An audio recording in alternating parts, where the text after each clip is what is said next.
Friends welcome back to my channel. आज के आमी आपनादेरके अथेंटिक भोगेर खिचुड़िर रेसिपि करे देखाबो, जेटा आमी जारा भोग रान्ना करे तादेर हेसेल थेके पेयेछि। जारा भोग टेस्ट करेछेन तारा जानेन एटार टेस्टटा खूबই ইউনিক, যেটা বাড়ির খিচুড়িতে আনা খুবই কঠিন। আপনারা এই রেসিপিটা দেখে ট্রাই করুন। আর আসছে লক্ষ্মী পুজোয় এটা বানিয়ে ঠাকুরকে ভোগ নিবেদন করুন। তাহলে চলুন আর সময় নষ্ট না করে সেই ইউনিক টেস্টের ভোগের খিচুড়ির রেসিপিটা দেখে নিই। প্রথমে আমি একটা পাত্রে শুকনো খোলায় আমি ভেজে নেব মুগ ডালটা। আমি এখানে চাল আর ডালের মাপটা সমান রেখেছি। আর এটা আমি সোনা মুগ ডাল নিয়েছি, যেটা খিচুড়ির টেস্ট আরও বাড়িয়ে দেবে। এই ডালটাকে আমি হালকা বাদামি করে ভেজে নেব। ডালটা আমার লাল করে ভাজা হয়ে গেছে। এবার এই ডালটা এখানে আমি 2 গ্লাস ডাল নিয়েছি আর 2 গ্লাস চাল নেব। এই চাল আর ডালটা ভালো করে ধুয়ে আমি এটাকে আধ ঘন্টা ভিজিয়ে রেখে দেবো। এবার একটা কড়াইতে আমি কিছুটা তেল গরম করে নিয়ে এতে আমি খুব সামান্য নুন দেব আর অল্প হলুদ দেব। দিয়ে আমি বড় বড় করে কেটে রাখা ফুলকপিগুলোকে ভেজে নেব।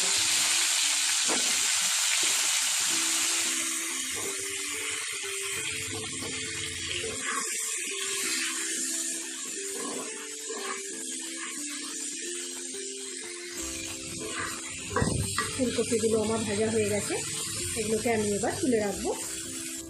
আমি এবার এই তেলেই আমি আলুগুলোকে ভেজে নেব।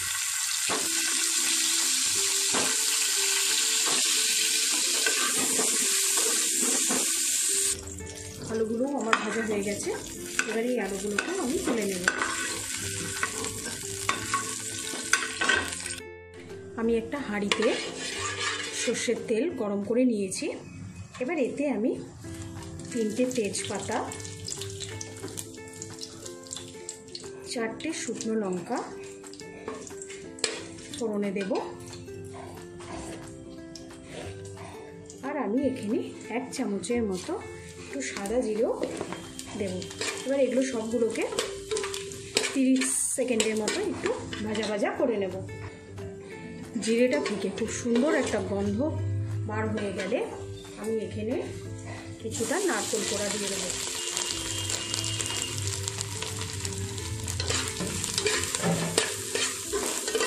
নারকেলটাকে আমি লাল করে ভেজে নেব। নারকেলটা আমার ভাজা ভাজা করা হয়ে গেছে। এবার এতে আমি 2 টেবিল স্পুন মতো আদা আর কাঁচা লঙ্কার পেস্ট দিয়ে দেবো।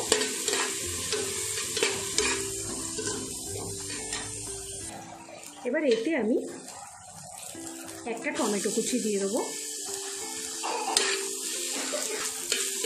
এবার আমি একটা গুঁড়ো মশলার পেস্ট করে রেখেছি, এতে আমি 2 চামচ জিরে গুঁড়ো আর 1 চামচ হলুদ গুঁড়ো জলে ভালো করে গুলে রেখেছি।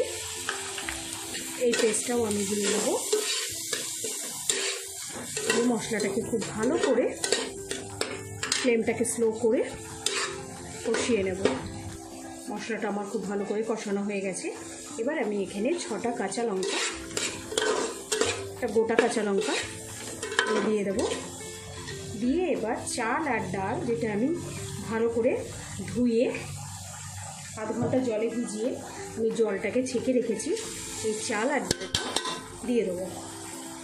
দিয়ে আমি এবার এই চাল ডালটাকে এই মশলার সাথে খুব ভালো করে ভেজে নেব।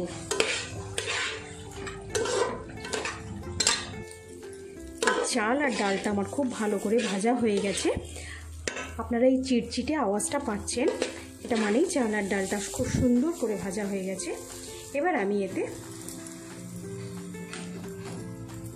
একটা পাত্রে জল গরম করে রেখেছি, এই গরম জলটা অ্যাড করব।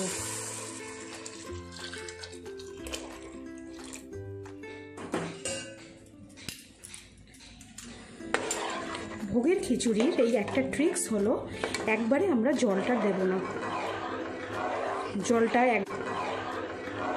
জলটা একবারে দিলে খিচুড়ির টেস্টটা নষ্ট হয়ে যাবে। জলটা আমাদের প্রয়োজন মতো উষ্ণ গরম জল আমাদের দিতে হবে। প্রথমে আমি চাল আর ডালটা সেদ্ধ হওয়ার মতো একটু জল দিলাম, দিয়ে আমি এবার ভেজে রাখা আলুগুলো দিয়ে দেবো। এখানে আমি শুধু আলুগুলো দেবো, ফুলকপিগুলো পরে দেব।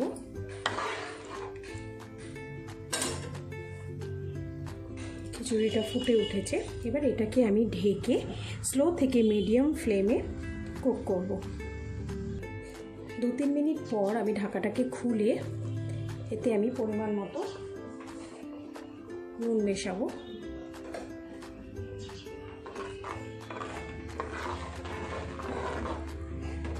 মিশিয়ে আবারও এটাকে আমি ঢাকা দিয়ে রান্না করব।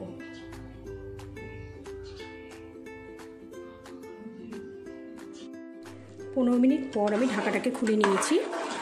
আমার চাল আর ডালটা সেদ্ধ হতে মোটামুটি 15 মিনিট লাগলো মিডিয়াম ফ্লেমে। আলুগুলোও সেদ্ধ হয়ে গেছে। এইবার আমি 90% মতো যখন খিচুড়িটা হয়ে আসবে তখন আমি ভেজে রাখা ফুলকপিগুলোকে দিয়ে দেবো।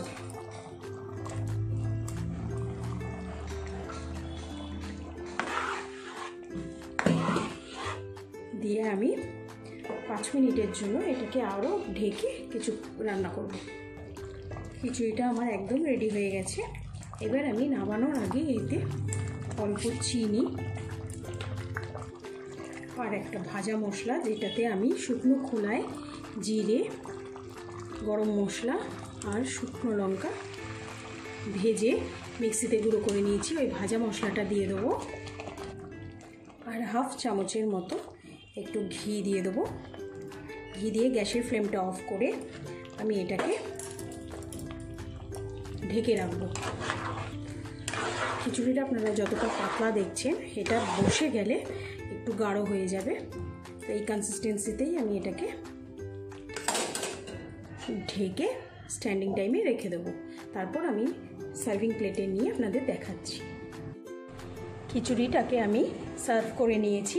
এটা আমি লাবড়ার তরকারির সাথে সার্ভ করেছি। তো আপনাদের যদি আজকের রেসিপিটা আমার ভালো লাগে, লাইক শেয়ার করতে ভুলবেন না। আর আমার চ্যানেলটাকে যারা এখনও সাবস্ক্রাইব করেনি তাদের অনেক অনেক অনুরোধ, আমার চ্যানেলটা আপনারা সাবস্ক্রাইব করে নিন আর বেল আইকনটা টিপতে ভুলবেন না। আর এই লাবড়ার রেসিপিটা আমি আমার পরের ভিডিওতে আপলোড করে দেব। আজকের মতো বিদায় জানাচ্ছি, আবার আসবো নতুন কোনো এক রেসিপি নিয়ে। বাই।